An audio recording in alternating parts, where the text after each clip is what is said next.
ரதியக்கா அடுப்படியில் இன்றைக்கி வின்டர் சீசனுக்கு ஹெல்த்தியான ஜூஸ் செய்ய போகிறேன் அக்கா. இது என்னதுன்னு பாருங்கள். சாதம் வடித்த தண்ணி. இதில் 2 கிளாஸ் எடுத்துருக்கேன். 400 mlன்னு வச்சுக்கோங்க. இதில் வந்து நம்ம இப்போ என்னெல்லாம் போட போகிறோன்னா, கொஞ்சோண்டு கேரட்டு பொடியாக கட் பண்ணி வச்சுருக்கிறேன், கொஞ்சம் கேப்சிகம், கொஞ்சம் வந்து கார்ன். இந்த கார்ன் வந்து உதிர்த்துட்டு அந்த ஓரமாக இருக்கிறத எடுத்துடணும். அதில் கொஞ்சம் நார் மாதிரி இருக்கும் அக்கா, அதை எடுத்துருக்கேன் பாருங்கள். அந்த மாதிரி எடுத்துருங்க. அவ்வளோதான். இது எல்லாத்தையும் போட்டுட்டு உள்ளே போட்டுட்டு அதுக்கப்புறம் எடுத்து நம்ம அடுப்பில் வச்சுக்கலாம்.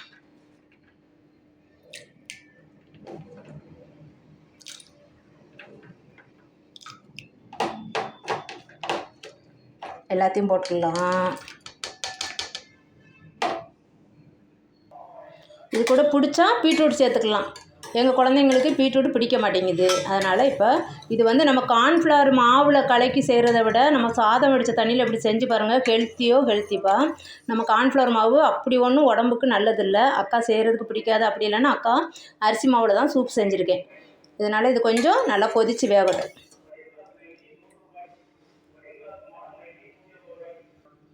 நல்லா கொதித்து வேகுது பாருங்கள். அது வந்து நம்மளுக்கு தெரியும்ல எவ்வளோ நேரம் ஆகும். ஒரு 5 மினிட்டில் இந்த கேரட் வந்துடும். 5 மினிட்லாம் தேவையே கிடையாது. 2 மினிட்லேயே வந்துடும். நம்ம ரொம்ப பொடியாக கட் பண்ணிக்கிட்டோம்னா 2 மினிட்டில் வந்துடும். இது வந்து நம்ம எந்த மாவும் கலக்கக்கூடாதுப்பா. நம்ம அந்த கார்ன்ஃப்ளவரு அரிசி மாவு கூட அரிசி மாவு அக்கா செஞ்சுருக்கிறேன். நம்ம அந்த கார்ன்ஃப்ளவர் மாவு மெயினாக கார்ன்ஃப்ளவர் மாவு மைதா மாவு சேர்ப்பாங்கன்னு சொல்லிக்கிட்டாங்க. அக்காவுக்கு அதெல்லாம் தெரியாது. அந்த மாதிரிலாம் மாவு சேர்த்தோம்னா நம்மளுக்கு ஹெல்த்தியே கிடையாது. இதை வந்து ஒரு 11 o'clock குடிச்சிங்கன்னு வச்சுக்கோங்க. சுட சுட கப்பில் ஊற்றி குடிச்சிங்கன்னா, நம்ம ஹவுஸ் ஒய்ஃபாக இருக்கிறவங்களாம் 11 o'clock, மற்ற பிள்ளைங்களாம் வேலைக்கு போயிடுவாங்க. ஹவுஸ் ஒய்ஃபாக இருக்கவங்க 11 o'clock குடிச்சிங்கன்னு வச்சுக்கோங்க. காஃபு, இந்த குளிர் சீசனுக்கு வர காஃபுக்கு, அப்புறம் அந்த சளி, ஒரு மாதிரி தொண்டை கட்டிகிட்டு இருக்கிறது எல்லாமே போயிருப்பா.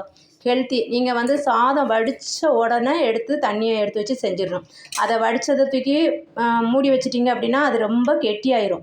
அதுக்கப்புறம் அதை போட்டு கிளறி அதுக்கப்புறம் தண்ணி ஊற்றி அந்த மாதிரிலாம் செய்யணும். அது நல்லா இருக்காது. கெட்டியாகிடுச்சுன்னா அப்படியே திட்டாக ஆயிரும். ஒரு மாதிரி கட்டி ஆயிரும். அதனால் சாதம் வடித்தோடனே இப்போ அக்கா அந்த தண்ணியை எடுத்து வச்சு செஞ்சிட்ருக்கேன். இன்னும் கொஞ்சம் வேகட்டும். 2 மினிட் தான் ஆகும் மொத்தமே வேகிறதுக்கு. பொங்கும். அப்படியே விட்டுட்டு வேறு வேலை செய்ய ஆரம்பிச்சிடாதீங்க. பக்கத்தில் தான் நிற்கணும். ரொம்ப சிம்மில் வச்சிங்கன்னா, இப்போ அக்கா வீடியோக்காக கொஞ்சம் ஸ்பீடு வச்சுருக்கிறேன். ரொம்ப லாங் ஆயிருமே அப்படின்னு சொல்லி, வீடியோ லாங் ஆயிரும்னு சொல்லி. அதனால் நீங்கள் பக்கத்துலேயே நின்றுட்டு நல்லா 2 மினிட்டில் அது வெந்துடும்.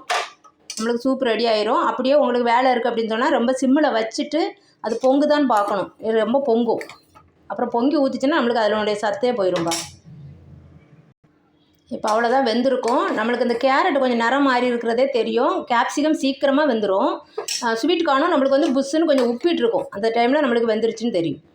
அவ்வளோதான். இப்போ இதுக்கு வந்து அக்கா எவ்வளோ சால்ட்டு போட போகிறேன் பாருங்கள். ஒரு 1/4 ஸ்பூன் கம்மியாக தான், குட்டி ஸ்பூனில் சால்ட்டு போட்டுக்கிறேன். அதுக்கேற்ற மாதிரி போட்டுக்கோங்க. உங்கள் டேஸ்ட்டுக்கு ஏற்ற மாதிரி போட்டுக்கலாம் சால்ட்டு. இப்போ வந்து வீட்டில் அரைச்சி வச்ச ஜீரகத்தூள் அது ஒரு 1/4 ஸ்பூன் போடுறேன். பெப்பர் வந்து ஒரு 1/4 ஸ்பூன். குழந்தைங்கன்னா கொஞ்சம் கம்மியாக போட்டுக்கோங்க. இது பெரியவங்களுக்கு அதான் சொல்கிறீங்களா, இதை குடித்தாலே காஃபெல்லாம் ஓடி போயிடும். அவ்வளோதான். இது போட்டுலாம் ரொம்ப நேரமாக நம்ம வந்து வேக வைக்க வேண்டிய அவசியம் இல்லை. இந்த பெப்பர் அதெல்லாம் போட்டு இப்போ அக்கா கொஞ்சோண்டு வாசனைக்காக கொஞ்சமாக புதினா இலை போடுறேன். நல்லா ஃப்ரெஷ்ஷாக கழுவி எடுத்து வச்சுக்கோங்கப்பா. அதில் அழுகலோ ஓட்டையாக இருக்கிற புதினாலாம் பூச்சி அரிச்சிருக்குன்னு அர்த்தம். அதெல்லாம் போட்டுறாதீங்க. அவ்வளோதான். அக்கா அடுப்பு ஆஃப் பண்ணிடுறேன். இப்போ சூப் எடுத்து அப்படியே கப்பில் ஊற்றிக்கலாம்.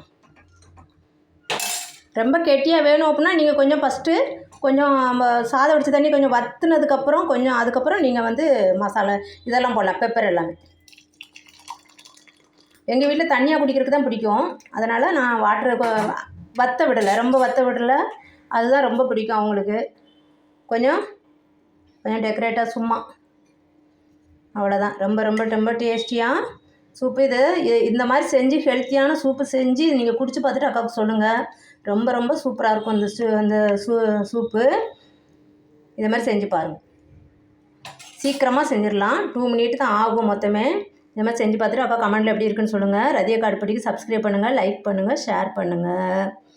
சூப்பரான நம்ம ஹெல்த்தியான சூப்பு. இது குடித்ததுக்கப்புறம் ஒரு 5 மினிட் கழித்து கூட நம்ம சாப்பிட்லாம்.